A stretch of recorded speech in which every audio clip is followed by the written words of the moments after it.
नमस्कार दोस्तों, डॉक्टर बागल homeopathy clinic के चैनल में मैं आपका तहे दिल से स्वागत करता हूं। दोस्तों, अगर आपने अभी तक चैनल को सब्सक्राइब नहीं किया है तो कृपया सब्सक्राइब करें, बेल का बटन दबाएं ताकि अगले वीडियो का नोटिफिकेशन आपको समय से पहुंचे।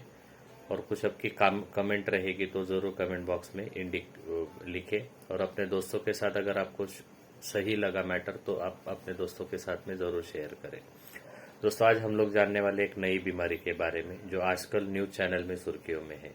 तो वैसे तो ये बीमारी को नई बोलना नहीं चाहिए, क्योंकि मंकी पॉक्स जो है ये बीमारी 1958 के अंदर सबसे पहली बार बंदरों के अंदर पाई गई थी, जब बंदरों में चिकन पॉक्स के जैसे ही लक्षण दिखे थे, लेकिन जो चिकन पॉक्स जैसे थे नहीं। तो शास्त्रज्ञों ने तब उसका नाम बंदरों में सबसे पहले पाया गया, इसलिए उसका नाम रखा मंकी पॉक्स। और दूसरे मंकी पॉक्स वायरस की वजह से ये बीमारी इंसानों में भी हुई, लेकिन इंसानों में सबसे पहला केस जो था वो 1970 के अंदर कांगो नाम के देश के अंदर पाया गया था। तो बीमारी नई है क्या? तो इस सवाल का जवाब है बिल्कुल नहीं, ये बीमारी पहले से ही है। तो दोस्तों, बीमारी के बारे में हम लोग जानने वाले हैं कि ये बीमारी में इन्फेक्शन होता है तो कैसे होता है। तो दोस्तों, इन्फेक्शन होने का एक तरीका इसके अंदर ऐसा पाया गया है कि इस बीमारी में जो स्किन के ऊपर पेशेंट को पानी भरे हुए जो फोड़े जैसे लीजन्स आते हैं, जिसके अंदर बाद में शायद किसी कोई पेशेंट में पीप भी होता है, तो ऐसे फोड़ों में से निकला हुआ पानी, या पेशेंट को जब खांसी आती है उसका पसीना रहता है, यूरिन रहती है, तो ऐसे जो स्राव रहते हैं शरीर से अलग अलग निकलने वाले, इस स्राव के कांटेक्ट में, जीवित व्यक्ति के स्राव के कांटेक्ट में, या जीवित व्यक्ति की स्किन के ऊपर जो लीजन्स है उसके कांटेक्ट में, या फिर ऐसा जानवर जिसमें ये लक्षण है उसके कांटेक्ट में कोई सुदृढ़ व्यक्ति अगर आती है, तो उसको मंकी पॉक्स बीमारी होने का चांस ज़्यादा बढ़ता है। तो दोस्तों, आगे हम लोग जानेंगे कि ये मंकी पॉक्स वायरस के कांटेक्ट में आने के बाद में एग्जैक्टली कितने दिन बाद और क्या लक्षण आमतौर पर देखे जा सकते हैं। तो दोस्तों, इसमें होता ऐसे है कि मान लो कोई पेशेंट है मंकी पॉक्स वायरस का जो कंफर्म केस है, या जिंदा है, या जानवर है, या इंसान है, और उसके कांटेक्ट में मान लो आज मैं उनके कांटेक्ट में आया, तो सबसे पहला लक्षण दिखने में जनरली लगता है 3 से 5 दिन। और इसका इंक्यूबेशन पीरियड जो रहता है वो 7 to 14 डेज यूजुअली रहता है। अभी इंक्यूबेशन पीरियड बोला किसको जाएगा कि आज अगर मैं वो मरीज के कांटेक्ट में आया तो मुझे इस बीमारी के लक्षण मुझ में कब दिखेंगे। तो मुझ में पहला लक्षण आने के लिए 1 हफ्ते का समय लगेगा, कम से कम 5वें दिन। 5वें दिन से पहले कोई लक्षण मुझे आने नहीं है। और ज़्यादा से ज़्यादा कितने दिन लक्षण रहेंगे? तो 21 दिन तक लक्षण रह सकते हैं। अच्छा, अभी ये देखेंगे कि जिसके अंदर लक्षण आए हुए हैं उससे दूसरे सुदृढ़ व्यक्ति को कब तक इन्फेक्शन रहने का चांस होता है। तो दोस्तों, इसके अंदर कुछ स्टेजेस दिए गए हैं बीमारियों के। तो उसमें एक लास्ट स्टेज बीमारी का जो होता है, रिकवरी का जो लास्ट स्टेज होता है कि पेशेंट जब पूरी तरह ठीक होने वाला रहता है, तो वो स्टेज होता है कि पेशेंट को स्किन के ऊपर जो लीजन आया हुआ है उसके ऊपर पपड़ी आती है, और वो पपड़ी जो है छिलका वो निकल जाता है। तो ये स्टेज जब तक के खत्म नहीं होता तब तक के जो बीमार है वो बीमार मरीज से दूसरे सुदृढ़ रोगी को इन्फेक्शन होने का चांस रहता है। आगे देखते लोग दोस्तों हम लोग कि इसके अंदर जनरल तौर पे लक्षण क्या दिखेंगे। तो दोस्तों, लक्षण चिकन स्मॉल पॉक्स और मंकी पॉक्स में आमतौर पे सेम पाए जाते हैं। ये चिकन पॉक्स मंकी पॉक्स में आमतौर पे सेम पाए जाते हैं, लेकिन इनमें एक डिफरेंस है कि मंकी पॉक्स के अंदर जो लसिका ग्रंथियां होती है शरीर के अंदर, तो लसिका ग्रंथियों में सूजन 100% पाई जाती है। तो ये लसिका ग्रंथियों में सूजन है या नहीं है, ये देखने का काम आप चिकित्सक के ऊपर छोड़ दे, आपका जो फैमिली डॉक्टर है उनके ऊपर छोड़ दे तो बेहतर रहेगा। दोस्तों, अभी बीमारी के लक्षण में क्या रहेगा? तो सबसे पहले लक्षण होगा कि ठंड दे के बुखार आना। तो बुखार का भी लिमिट कितना होगा? तो बुखार रहेगा 38.5 डिग्री सेल्सियस के ऊपर। उसके साथ में पूरे शरीर में बहुत दर्द रहेगा और बहुत ज़्यादा कमजोरी पेशेंट को रहेगी। लसिका ग्रंथियों में सूजन भी रहेगी पेशेंट को, और इसके साथ में चेहरे के ऊपर रैश आएगा। सबसे पहले इसके अंदर रैश जो शुरू होता है वो चेहरे से शुरू होता है, और चेहरे पर रैश आने के बाद में फिर वो बाकी शरीर के ऊपर फैलना शुरू होता है। तो रैश होगा किस तरह का, तो सबसे पहले बारीक फुंसी जैसा दिखेगा, बाद में उसके अंदर पानी जैसा भरा हुआ आएगा जिसको सेकंड स्टेज बोला जाता है, और थर्ड आएगा कि पानी की जगह पे वहाँ पे पीप तैयार होगा, और चौथी स्टेज में वो ब्रेक ओपन हो जाएगा।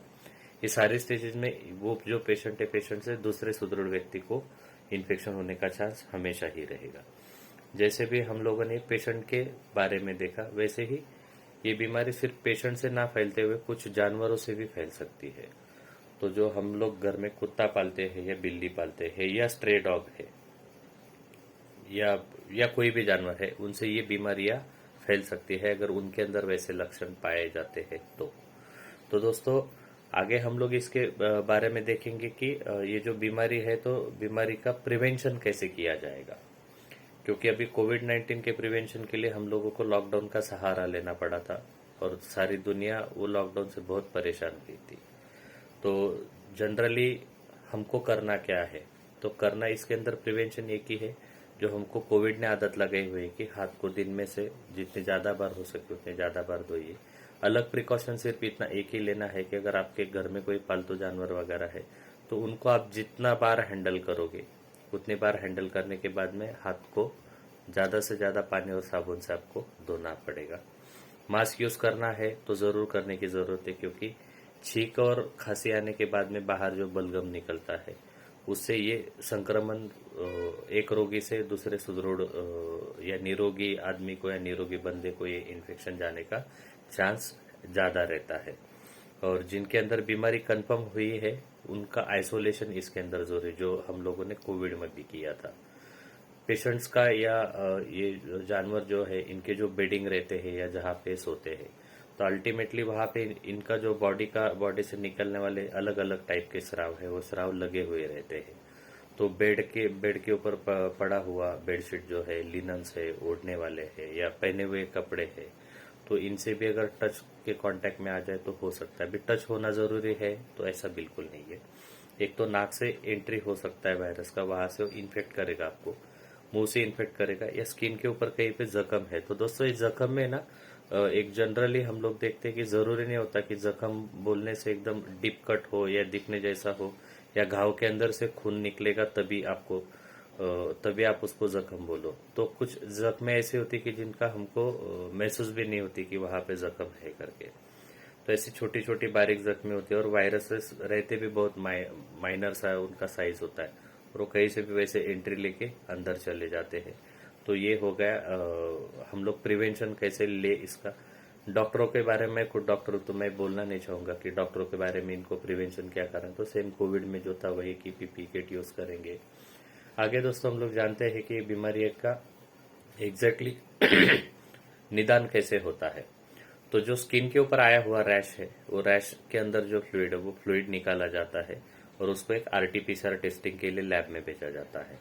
और आरटीपीसीआर टेस्टिंग का रिपोर्ट आने के बाद में कंफर्म होता है कि पेशेंट को मंकी पॉक्स है या नहीं है।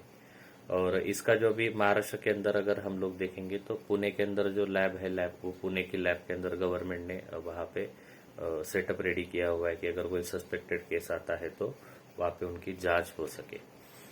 दोस्तों अभी अगले पड़ाव की तरफ हम लोग जाते हैं। तो जैसे कोविड बीमारी, जब हम लोगों को कोविड वायरस नया आया था और कोविड का जो वैक्सीनेशन था या जो लसीकरण लस ढूंढने के लिए पूरी दुनिया को 1 साल से भी ज्यादा का समय लग गया। तो दोस्तों मंकी पॉक्स वैसे बीमारी पुरानी है तो इसका वैक्सीनेशन ऑलरेडी है, लेकिन वो सिर्फ यूएसए में अवेलेबल है, जिसको जेनी वॉस या फिर इम्वाम्यून या फिर इम्बानेक्स नाम से वो जाना जाता है और वो आज के डेट में सिर्फ अमेरिका के पास में अवेलेबल है। तो पता नहीं आगे भी उसके क्लिनिकल ट्रायल्स क्या आते हैं क्या नहीं आते हैं, तो वो देखना आगे का टाइम में पता चलेगा जैसे जाता है। अभी आगे आते हैं दोस्तों कि हम लोग उपचार के बारे में कि क्या इसका कोई स्पेसिफिक उपचार है, कि कोई पेशेंट को मंकी पॉक्स वायरस की बीमारी है और आपने कोई इंजेक्शन या गोली दे दी और उसने जाके मंकी पॉक्स वायरस को खत्म कर दिया। तो दोस्तों ऐसा अभी तक भले बीमारी पुरानी हो, लेकिन ऐसा कोई एलोपैथी में कंफर्म अब तक इलाज मेरे नॉलेज में नहीं है कि जहाँ पे एग्जैक्टली वो वायरस को मारने वाले इनके पास में कोई कारीगर दवा हो। तो दोस्तों वहाँ पे जनरली एंटीवायरल या फिर पेन किलर जो है कि बॉडी पेन है तो उसके लिए, बुखार है तो उसके लिए पैरासीटामोल, यही जो चलता है वही तरीके से। या कोई केसेस में अगर ज़्यादा तकलीफ होती तो वहाँ पे इम्यूनोग्लोबुलिन जिससे प्रतिकार शक्ति बढ़ती है, ऐसे इंजेक्शंस का इस्तेमाल किया जाता है। तो वैसे एक कारीगर इलाज एलोपैथी के पास में फिलहाल आज की डेट में कोई है नहीं। आगे बढ़ते हैं, होम्योपैथी इसमें क्या हेल्प कर सकती है, जो कि हमारा टॉपिक है। मुझे लगता है दोस्तों होम्योपैथी के अंदर हमारा जो सारी दवाइयाँ है, ये दवाइयाँ इंसानों पे ट्राई किया हुआ है, और इंसानों पे ट्राई होने के बाद में इंसानों के अंदर जो भी लक्षण आते हैं, 200 साल पहले भी वैसे लक्षण आते थे, आज 200 साल बाद भी वही आ रहे हैं, 1000 साल बाद में भी वैसे आते रहेंगे। उसमें कम या ज़्यादा ऊंच नीच कुछ होगा, इतना ही हो सकता है। लेकिन एक इंसान को आने वाले लक्षणों के अलावा और कोई अलग लक्षण का समूह आने की गुंजाइश नहीं रहती है। और होम्योपैथी में वही लक्षण के अनुसार दवा दी जाती है, ना कि बीमारी के अनुसार। मान लो किसी को स्मॉल पॉक्स है, किसी को चिकन पॉक्स है, किसी को मंकी पॉक्स है, लेकिन उनके लक्षण अगर सेम आते हैं तो शायद से ऐसा हो सकता है कि एक ही पेशेंट में अगर तीनों बीमारी अलग अलग है तो तीनों टाइम पे उसकी दवा एक ही निकलेगी, जो कि एलोपैथी में वैसे होता नहीं है। तो मेरी तरफ से तो पूरी हाँ है कि we the homeopaths across the world, पूरे दुनिया में जहाँ पे भी जितने होम्योपैथ्स बैठे हुए, हम लोग रेडी है ये बीमारी से भी फाइट करने के लिए। तो दोस्तों आगे हम लोग देखते हैं, वीडियो के आखिरी पड़ाव में है कि ये बीमारी होने का चांस ज़्यादा किसको है। तो दोस्तों इसके अंदर एक बात है कि जिनका इम्यूनिटी कम होता है, एक छोटे बच्चे, बूढ़े लोग। दूसरे होते हैं जिनको डायबिटीज है या कैंसर है या ऐसी कुछ बीमारी है जिनसे उनका स्वास्थ्य हमेशा खराब रहता है। तो ऐसे लोगों के अंदर इम्यूनिटी कम होने की वजह से बीमारी, कोई भी बीमारी होने का चांस ज़्यादा होता है। तो they are more prone to have this monkeypox का बीमारी जो है ये ज़्यादा होने का उनमें चांस ज़रूर रहेगा। तो आगे देखते हैं दोस्तों कि जो वीडियो का मैं लास्ट पार्ट में जा रहा हूँ कि हम लोग घर पे बैठे बैठे कर क्या सकते हैं। तो जहाँ तक हो सके जानवरों की सुरक्षा पहले कीजिए। आप अगर आपके घर में कोई पालतू जानवर है तो पब्लिक प्लेसेस में जाना टालिए, और वही अपना मास्क और सैनिटाइजेशन जो है, बार बार हाथ धोना, इसको तो हम लोग एडवाइस करेंगे कि इसको आप अभी लाइफस्टाइल ही बना लीजिए कि जितना इसके साथ में रहोगे उतना ही अच्छा रहेगा। ऐसा आने वाले दिनों में तो लग रहा है। दोस्तों आशा है ये वीडियो के अंदर जो भी कंटेंट मैंने बोला गया है वो आपको अच्छा लगा होगा। अगर ज़रूर अच्छा लगा होगा तो ज़रूर अपने दोस्तों के साथ साझा करें, सबके साथ शेयर करें, चैनल को सब्सक्राइब भी करें। अगर आपकी कोई शंका है या कुछ आप बताना चाहते हो या कोई नए टॉपिक के ऊपर वीडियो चाहिए तो कमेंट बॉक्स में ज़रूर लिखें, और हमारा हौसला लाइक बटन दबा के ज़रूर बढ़ाएं। दोस्तों एक आखिरी बात कहना चाहूँगा। आज वीडियो जब मैं शूट कर रहा हूँ, आज की डेट है 24 ऑफ में, रात के 10 बज रहे हैं। रात के 10 बजे तक 19 देशों के अंदर 131 केसेस अभी तक के सिर्फ मंकी पॉक्स के पाए गए हैं। लेकिन ऐसा लग रहा है कि जितने स्पीड से, जितने ज़ोर से वो यूरोपियन कंट्रीज में बढ़ रहा है, तो शायद से आने वाले कुछ हफ्ते या कुछ महीनों में हम लोगों को अलर्ट पे रहना बिल्कुल ज़रूरी है। दोस्तों इसी के साथ आज का वीडियो ख़त्म करता हूँ। आप लोग अपने घर पे सुरक्षित रहे, स्वास्थ्य सुरक्षित रहे, खुद का स्वास्थ्य रखें और लोगों का भी स्वास्थ्य रखें। शुक्रिया, good night, happy night, thank you.